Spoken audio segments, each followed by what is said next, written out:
శ్రీ శ్రీ రాజరాజేశ్వరి ఆదిశక్తి జ్యోతిష్యాలయం. మీరు ఎక్కడెక్కడో జ్యోతిష్యం చెప్పించుకుని నిరాశ చెంది ఉన్నారా?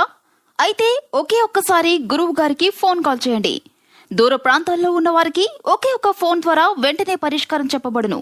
మీ ముఖము, ఫోటో, చేయి, పేరు, వయసు, గోత్రం వాట్సాప్ చేయండి. ప్రేమ, పెళ్లి, ఉద్యోగం, రాజకీయం, విదేశీ ప్రయాణం, ధనం నిలకడ లేకపోవడం, భార్యాభర్తల మధ్య గొడవలు, ఆస్తి తగాదాలు, అప్పుల బాధలు, స్త్రీ పురుష వశీకరణం చేయబడును. ఎటువంటి సమస్యలకైనా పరిష్కార మార్గం చూపబడును. గోవిందరాజు 8886777674. నమస్తే ఫ్రెండ్స్, నేను మీ Surya Sunil. Welcome to Makara TV Telugu. December 27వ తేదీ నుండి శని భగవానుడు పూర్వభద్ర నక్షత్రంలో సంచారం చేయబోతూ ఉన్నారు. ఈ నక్షత్రంలో ఈయన 28 ఏప్రిల్ 2025 వరకు కూడా సంచారం చేస్తూ ఉంటారు. మరి సంచార ఫలితాలు అనేవి మీనరాశి వారి మీద ఏ విధంగా ఉంటాయి అనేది ఈ వీడియోలో తెలుసుకుందాం. అయితే ఈ వీడియో ప్రారంభించే ముందు మీ అందరికీ ఒక చిన్న గమనిక. ఈ వీడియోలో నేను చెప్తున్న విషయాలన్నీ కూడా కేవలం గ్రహాల గోచారాన్ని ఆధారంగా చేసుకుని మాత్రమే చెప్తున్నాయి. ఈ ఫలితాలు అనేవి మీకు ఎంత మేర వర్తిస్తాయి అనేది తెలుసుకోవాలి అంటే మీ జాతకంలో జరుగుతున్న దశ అంతర్దశలు కూడా కీలక పాత్రని పోషిస్తాయి. వీటి గురించి తెలుసుకోవడానికి మన ఛానల్లో లైవ్ కండక్ట్ చేస్తుంటాము. ఆ లైవ్లో పార్టిసిపేట్ చేస్తే మీకు జరుగుతున్న దశ అంతర్దశలు ఏంటి, వాటి యొక్క ప్రభావం, అలానే గోచార ప్రభావం మీ మీద ఎంతవరకు ఉంటుంది అనేది తెలుసుకోవచ్చు.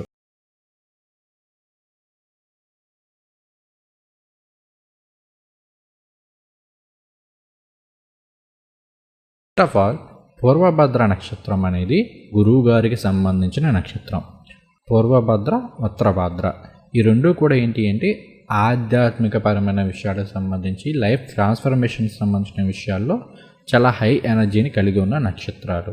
అలానే ఈ పూర్వభద్ర నక్షత్రానికి అజ ఏకపాద అనే రుద్రుడు అధిదేవతగా ఉన్నారు. ఈయన ఏకాదశ రుద్రుల్లో ఒకరు. అలానే అగ్నిదేవుని వాహనం కింద కూడా చెబుతుంటారు. అలానే అధర్వణ వేదంలో ఈ అజ ఏకపాద గురించి ఏం చెప్పారు అంటే భూమి ఆకాశాన్ని బ్యాలెన్స్ చేస్తారు అని కూడా చెప్పారు. అలానే ఈ అజ ఏకపాద ఆధ్యాత్మికపరమైన విషయాలకు సంబంధించి, అగ్నిహోత్రాలకు సంబంధించి, డీప్ ఫిలాసఫికల్ ఐడియాలజీకి సంబంధించిన విషయాల్లో ఎక్కువ ప్రభావాన్ని చూపిస్తుంటారు. అలానే ఇంతకుముందు చెప్పాను కదా, అసలు పూర్వభద్ర అంటేనే ఫోకస్కి సంబంధించి, సాక్రిఫైస్కి సంబంధించి, అలానే డిటాచ్మెంట్కి సంబంధించి, ట్రాన్స్ఫర్మేషన్కి సంబంధించి ఏదైనా సరే ఎక్కువ ఆధ్యాత్మికం, క్రమశిక్షణ వీటన్నిటికీ కూడా కలిసి ఉన్న నక్షత్రం ఇది. ఇటువంటి నక్షత్రంలో క్రమశిక్షణకి, బాధ్యతకి కారకులైన శని భగవానుడు సంచారం చేస్తున్నారు. అలానే ఇక్కడ ఇంకొక ఇంపార్టెంట్ పాయింట్ కూడా ఉంది, ఇది కూడా గమనించండి. ఒకవేళ మీ జాతకంలో ఏదైనా ఒక గ్రహం పూర్వభద్ర నక్షత్రంలో ఉంటూ ఇప్పుడు ఆ గ్రహానికి సంబంధించిన దశలో, అంతర్దశలో ఏవైనా జరుగుతున్నాయి అనుకోండి. ఇటువంటి సందర్భంలో సూక్ష్మ దశల్లో శని భగవానుడు వచ్చినప్పుడు ఆ దశ ఫలితాలు మొత్తాన్ని ఇచ్చేందుకు ఆస్కారం ఉంది. అంటే ఫర్ ఎగ్జాంపుల్, మీకు ఏ గురు మహర్దశ జరుగుతుంది, గురువు గారు పూర్వభద్ర నక్షత్రంలో ఉన్నారు. ఇప్పుడు మీకు గురు మహర్దశ జరుగుతుంది, గురువులో శని జరుగుతున్నారు. ఇక్కడ గురువు ఇవ్వాల్సిన ఫలితాలన్నీ కూడా గోచరంలో శని ఇచ్చేందుకు ఎక్కువ ఆస్కారం ఉంది. అలానే మీకు ఈ గురువులో బుధుడు జరుగుతున్నారు. బుధుడిలో మళ్ళీ సూక్ష్మ దశలో శని వచ్చినప్పుడు కూడా ఈ ఫలితాలు ఇచ్చేందుకు ఆస్కారం ఉంటుంది. ఇది ఒకటి. ఇక రెండోది ఏంటి అంటే ఫర్ ఎగ్జాంపుల్, మీ జాతకంలో ఏ గ్రహం కూడా పూర్వభద్ర నక్షత్రంలో లేదనుకుందాం. అయితే గురువు గారు గనక శని నక్షత్రాలైన పుష్యమి, అనురాధ, ఉత్తరభద్ర నక్షత్రంలో ఉన్న అటువంటి సందర్భంలో కూడా శని ఈ పూర్వభద్ర నక్షత్రంలో గోచారం చేస్తున్న కాలంలో గురు ఫలితాలను ఇచ్చేందుకు ఆస్కారం ఉంటుంది. ఇది నేను జస్ట్ రీసెర్చ్ పరంగా నేను స్టడీ చేసిన దాన్ని బట్టి మాట్లాడుతున్నాను తప్ప ఇంకోలా కాదు. నేను ఎక్కువగా స్టడీ చేసిన వాటిల్లో ఇటువంటి విషయాలు నేను అబ్జర్వ్ చేశాను, అందుకని మీకు ఈ పాయింట్ చెప్తున్నాను.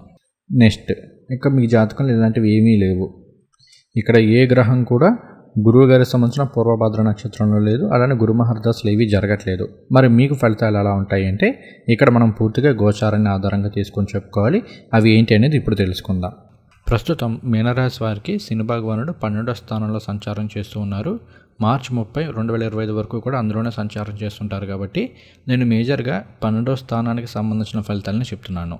ఇక్కడ శని భగవానుడు 12వ స్థానంలో సంచారం చేయడం అనేది ఏలినాటి శని ఫస్ట్ ఫేజ్ అవుతుంది. దీనికి సంబంధించి నేను ఆల్రెడీ ఒక వీడియో చేశాను. అసలు మీనరాశి వారికి ఏలినాటి శని ప్రభావం ఎలా ఉంటుంది, ఏ విషయాల్లో జాగ్రత్త తీసుకోవాలి, ఎలాంటి ఫలితాలు ఉండబోతున్నాయి అని. ఒకవేళ మీరు కనుక ఆ వీడియో చూడకపోతే ఖచ్చితంగా ఆ వీడియో చూడండి. తద్వారా నేను ఏం చెప్పాను, ఎంతవరకు జరిగాయి, ఈ వీడియోలో చెప్పే విషయాలు మీరు ఎంతవరకు నమ్మవచ్చు అనేది మీకు ఒక ఐడియా అనేది వస్తుంది. ఇక ఇప్పుడు మనం శని భగవానుడి పూర్వభద్ర నక్షత్ర సంచారం గురించి తెలుసుకుందాము. ఫస్ట్ ఆఫ్ ఆల్ ఏంటి అంటే పూర్వభద్ర నక్షత్రం కావచ్చు, లేదంటే ఈ నక్షత్రానికి అధిదేవత అయిన అజ ఏకపాద, ఏకాదశి రుద్రులైన అజ ఏకపాద, వీరంతా కూడా ట్రాన్స్ఫర్మేషన్ తెలియజేస్తారు. కాబట్టి ఏంటంటే మీలో మీకే ఒక విధమైన మార్పును మీరు అబ్జర్వ్ చేయొచ్చు. పర్టికులర్గా ఈ కాలంలో ఆల్రెడీ ఏంటి అంటే మీనరాశి వారికి ఏలినాటి శని స్టార్ట్ అవ్వకముందు ఒకలాగా, స్టార్ట్ అయిన తర్వాత ఇంకోలాగా ఉంటారు. ఇప్పుడు ఇంకొంచెం మారుతారు.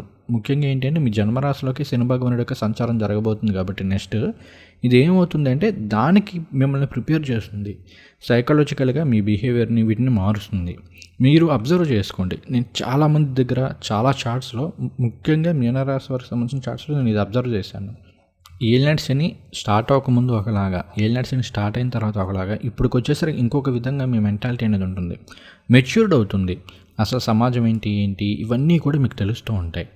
అలానే శని భగవానుడు ఎప్పుడైతే పూర్వభద్రల సంచారం చేయడం మొదలుపెట్టారో ఇలాంటి వాటిలో ఇంకా ఎక్స్ట్రీమ్గా ఉంటుంది. ఎందుకంటే ట్రాన్స్ఫర్మేషన్ నక్షత్రం కదా. సో కాబట్టి ఏంటి అంటే మీకు రియాలిటీ అనేది అర్థమవుతుంది. గతంలో మీరేంటంటే మనంత తోపు ఎవడో లేడు, మనం అనుకుంటే ఏ పనైనా చేసేస్తాం, మనం అనుకున్నామంటే కోట్లు వచ్చేస్తాయి, ఇలా మెంటాలిటీ మీకు ఉండవచ్చు. అందరికీ అని కాదు, కొంతమందికి ఉండే అవకాశాలు ఉంటాయి. బట్ ఎప్పుడైతే ఏలినాటి శని స్టార్ట్ అయిందో ముఖ్యంగా ఇక్కడే సగం నరికేస్తారు. అసలు మనకి రియాలిటీ ఏంటి అనేది తెలుస్తుంది. వన్స్ ఇంకా మీకు అర్థం కాలేదు అంటే పూర్వభద్ర నక్షత్రంలో శని సంచారం స్టార్ట్ చేసిన కాలంలో ఇది ఖచ్చితంగా మీకు అర్థమవుతుంది. సో ఈ మాట ఎందుకు చెప్తున్నానంటే మిమ్మల్ని ఏదో భయపెట్టడానికో బాధ పెట్టడానికో కాదు, రియాలిటీకి రండి, ప్రాక్టికల్గా రండి, అసలు మీ క్యాపబిలిటీస్ ఏంటి అనేది మీరు తెలుసుకోండి. ఇది చెప్పడం కోసం చెప్తున్నా. నేను ఏలినాటి శని మీనరాశి వారికి సంబంధించి ఏలినాటి శని వీడియోలో కూడా ఇదే చెప్పా. జాగ్రత్తగా ఉండండి, బాధ్యతగా ఉండండి, క్రమశిక్షణగా ఉండండి. ఇంకా మీరు ఆ రెస్పాన్సిబిలిటీస్ తీసుకోకపోతే, ఎందుకంటే మీ ఇప్పుడు వరకు ఏంటంటే మీరు ఇంట్లో వాళ్ళ మీద ఆధారపడి ఉండవచ్చు, బట్ ఇక్కడ నుండి మిమ్మల్ని మీరు ప్రూవ్ చేసుకోవాలి. ఇక్కడ నేను కేవలం ఫైనాన్షియల్ మ్యాటర్స్ గురించే మాట్లాడట్లేదు. ఏ విషయమైనా సరే, కుటుంబంలో భార్యాభర్తల మధ్య కావచ్చు, లేదంటే కనుక చదువు విషయంలో కావచ్చు, ఉద్యోగం విషయంలో కావచ్చు, వ్యాపార విషయంలో కావచ్చు, ఆరోగ్య విషయంలో కావచ్చు, ఏ విషయంలో అయినా సరే బాధ్యత అనేది ఉండాలి. ఖచ్చితంగా మీరు ఆ రెస్పాన్సిబిలిటీస్ అనేవి తీసుకోవాలి. ఫర్ ఎగ్జాంపుల్ మనం కెరీర్ గురించే మాట్లాడుకుందాం. మీరు ఏదో ఒక పని చేసుకోవాలి. చాలామంది నాకు జాబ్ రావట్లేదండి అంటారు. బట్ వాళ్ళ చాట్లోనేమో కరెక్ట్గా జాబ్ జరిగే దశ అంతర్దశలో ఉంటాయి. ఏంట్రా అని అడిగితే నేను హ్యాపీ ఫీల్ అయ్యా, నేను సాటిస్ఫై అయ్యా అంటే నా రేంజ్ జాబ్ కాదండి. నా జాబ్ ఏంటి అంటే నెలకు 2 లక్షలు 3 లక్షలు 10 లక్షలు ఇచ్చేసేయాలి, ఆడు 20-30 వేలు అడుగుతున్నాడు, నేను జాయిన్ అవ్వనండి. మన రేంజ్ అది కాదంటున్నారు. బట్ నానా ఇక్కడ నీకు ఏలినాటి శని స్టార్ట్ అయితే నువ్వు రేంజులు, నీ హోదాలు, నీ ఈగోలు వీటికి కాదు. నువ్వు ఏలినాటి శని స్టార్ట్ అయిందంటే బాధ్యత. ఇంట్లో వాళ్ళకి కనీసం 20,000 అవసరం ఉంటాయేమో. ఇప్పటి వరకు నిన్ను ఇంతకాలం నీ పేరెంట్స్ కష్టపడి నిన్ను పెంచారు. ఇప్పుడు నువ్వేం చేయాలి? వాళ్ళ పడ్డ కష్టానికి ప్రతిఫలం ఇచ్చుకోవాలి కదా. నాకు 5 లక్షల శాలరీ వస్తేనే చేస్తాను, 10 లక్షల ప్యాకేజ్ వస్తేనే చేస్తాను కాకుండా 10,000 ఇచ్చాడు, చెయ్యి. ఆ 10,000 ఇంట్లో కనీసం ఒక 10 నెలలు చేసామంటే 1,00,000 రూపాయలు అవుతాయి. ఇంట్లో అమ్మకి ఏదైనా జ్యువెలరీకి సంబంధించో, లేదంటే ఇంట్లో ఏదైనా వస్తువులు, టీవీ అనో ఇలాంటివి ఏదో ఒకటి కొనుక్కోవచ్చుగా. ఇదిగో నా కొడుకు కష్టపడి సంపాదించి నాకు కొనిపెట్టాడని గొప్పగా చెప్పుకుంటారుగా, సంతోషంగా చెప్పుకుంటారుగా. అది ఆ సెన్స్ అనేది మీకు రావాలి. అందుకే నేను ఇంత సోది అనేది చెప్తున్నా. ఆ సెన్స్, రెస్పాన్సిబిలిటీ ఇది మాత్రం ఖచ్చితంగా ఏలినాటి శని టైంలోనూ, ముఖ్యంగా శని భగవానుడు నెక్స్ట్ పూర్వభద్ర నక్షత్రంలో సంచారం చేసే కాలంలో వచ్చి తీరుతాయి. సో కాస్త కేర్ఫుల్గా ఉండండి. ఏ విషయమైనా సరే పాజిటివ్గా తీసుకోవడం అనేది అలవాటు చేసుకోండి. తర్వాత పూర్వభద్ర అనేది గురువుగారికి సంబంధించిన నక్షత్రం. గురువుగారు మీకేమవుతారు? మీ రాశికి అధిపతి గురువుగారు. అలానే ధనుసు రాశికి అంటే 10వ స్థానానికి అధిపతి కూడా గురువుగారే. సో 1-10 స్థానాలకు అధిపతి అయిన గురువుగారి యొక్క నక్షత్రంలో శని భగవానుడు సంచారం చేయబోతున్నారు. ఇది ఆర్థికంగా, ముఖ్యంగా ఉద్యోగపరమైన విషయాల్లో చాలా అనుకూలంగా ఉంటుంది. ఎందుకంటే శని భగవానుడు కర్మఫల దేవతతో ఉద్యోగానికి వీటికి కూడా శని భగవానుడు కారకత్వం వహిస్తారు. అలాంటి శని భగవానుడు మీకు దశమాధిపతి అయిన గురువుగారి నక్షత్రంలో సంచారం చేస్తున్నారు. కాబట్టి ఏంటి అంటే ఉద్యోగం విషయాల్లో చాలా అనుకూలమైన ఫలితాలు ఉంటాయి. ఇప్పుడు వరకు ఏంటి అంటే ఉద్యోగం లేకుండా ఇబ్బంది పడుతున్న నిరుద్యోగులకి మంచి ఉద్యోగ అవకాశాలు ఉంటాయి. అలానే ఆల్రెడీ ఉద్యోగం చేస్తున్న వాళ్ళకైతే కాస్త దూర ప్రాంతాల్లో బదిలీలు అయ్యే అవకాశాలు ఉన్నాయి. కొన్ని సందర్భాల్లో మీకేంటి అంటే ఆన్సైట్ ఆపర్చునిటీస్ లాంటివి, అంటే ఫారిన్ కంట్రీస్ ఏమైనా వెళ్ళే అవకాశాలు కూడా ఉన్నాయి. అలానే ఇంకొంతమంది కార్మికులు కావచ్చు, అంటే కూలి పని వాళ్ళు ఇలాంటివి చేసుకునే వాళ్ళు కాస్త వాళ్ళు కూడా విదేశాలకు అంటే దుబాయ్ అనో సౌదీ అనో ఇలా కాస్త డబ్బులు ఎక్కువ వచ్చే చోటుకి విదేశాలకు వెళ్ళే అవకాశాలు అనేవి ఈ కాలంలో ఉన్నాయి. అయితే అందరికీ జరిగిపోతుందని కాదు, దానికి సంబంధించి మీ జాతకంలో కూడా దశ అంతర్దశలు ఆ కాంబినేషన్స్ అన్నీ ఉండాలి. బట్ గోచారం పరంగా కొంత అనుకూలమైన ఫలితాలు ఇస్తుంది. అలానే పూర్వభద్ర అనేది స్పిరిచువాలిటీకి వీటికి కూడా బాగా కనెక్ట్ అవుతుంది కాబట్టి, అలానే శని భగవానుడు మనం చేసే ప్రతి దినచర్య వీటికి కూడా కారకత్వం వహిస్తుంటారు. కాబట్టి ఆధ్యాత్మికపరమైన విషయాల్లో మాత్రం అనుకూలంగా ఉంటుంది. ముఖ్యంగా ఏంటి అంటే ఏలినాటి శని స్టార్ట్ అయినప్పటి నుంచే, కేవలం పూర్వభద్ర నక్షత్రంలో సంచారం అని కాదు కానీ బేసిక్గా ఏలినాటి శని స్టార్ట్ అయినప్పటి నుండే ఏ రాశి వారికైనా సరే కాస్త ఆధ్యాత్మికమైన విషయాల్లో కాస్త స్పిరిచువల్ గ్రోత్ అనేది ఉంటుంది. అంటే మిమ్మల్ని మీరే అబ్జర్వ్ చేసుకోండి. ఒక 3 years 2.5 years బ్యాక్ చూసుకుంటే కనుక మీలో ఈ స్పిరిచువాలిటీకి సంబంధించి ఎప్పుడో ఒకసారి దేవాలయానికి వెళ్తూ ఉండడం, పండగలకనో పర్వదినాల్లోనో ఏదైనా విషయంలో ఇలా దేవాలయాలకు వెళ్ళడం ఇలాంటివి జరిగి ఉండేవి కాస్త ఒక్కసారి మీకు ఏలినాటి శని స్టార్ట్ అయిందంటే కాస్త తరచూ ఎక్కువగా దేవాలయాలకు వెళ్తూ ఉండడం కావచ్చు, లేదంటే మన ఇంట్లో కూడా పూజలు ఇలాంటివి చేస్తూ ఉండడం, కొంతమంది ప్రవచనాలు ఇలాంటివి ఎక్కువ వింటూ ఉండడం, ఇలాంటివి జరిగే అవకాశాలు చాలా ఉంటాయి. సో ఒకసారి మీరు కూడా అబ్జర్వ్ చేసుకోండి. సో ఇలాంటి స్పిరిచువల్ గ్రోత్లో శని భగవానుడు పూర్వభద్రలో సంచారం చేయడం మొదలుపెట్టిన తర్వాత ఇంకా అనుకూలంగా ఉంటుంది. ముఖ్యంగా ఏంటి అంటే మీరు ఎప్పటి నుంచి ఏదో దేవాలయానికి వెళ్ళాలనుకుంటున్నారు, బట్ ఎంత ట్రై చేసినా వెళ్ళలేని వాళ్ళు కాస్త ఈ టైంలో అంటే జనవరి నుండి ఏప్రిల్ మధ్య కాలంలో వెళ్ళే అవకాశాలు ఉంటాయి. అలానే కొంతమందికి ఏంటి అంటే ఏదైనా గురువుల నుండి కాస్త మంత్రోపదేశం తీసుకోవడం ఇలాంటివి చేసే అవకాశాలు ఉంటాయి.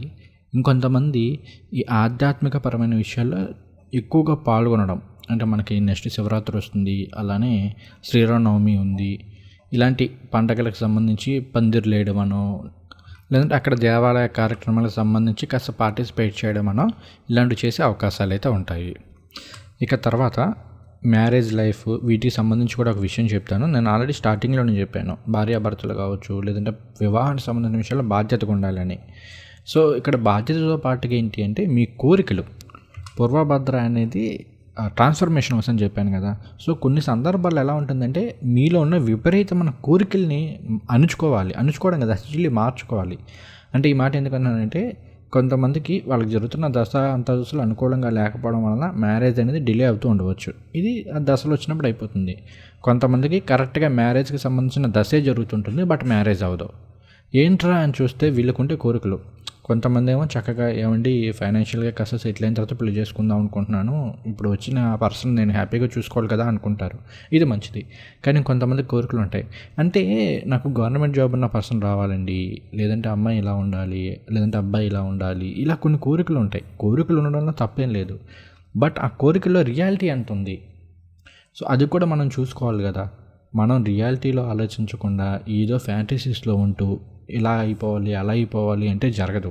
ఇక సినిమాలో చూపించిన లవ్ స్టోరీలన్నీ కూడా, కే డ్రామాస్లో ఇట్లా చూపించిన లవ్ స్టోరీలన్నీ కూడా రియల్ లైఫ్లో మనకి అయిపోవాలంటే ఎలా జరుగుతాయి?